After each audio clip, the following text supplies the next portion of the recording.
સાકર ટેટી આવે કે નહીં ઈ કોટ કાઢીને બતાવો હાલો મને સાકર ટેટી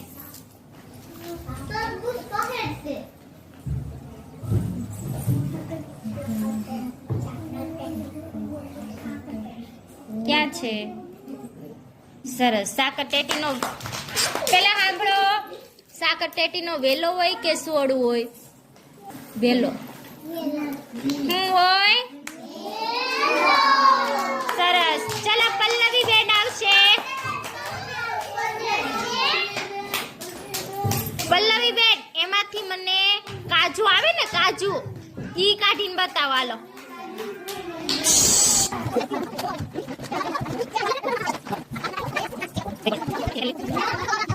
એમાં વાહ સરસ તાળી પાડી દો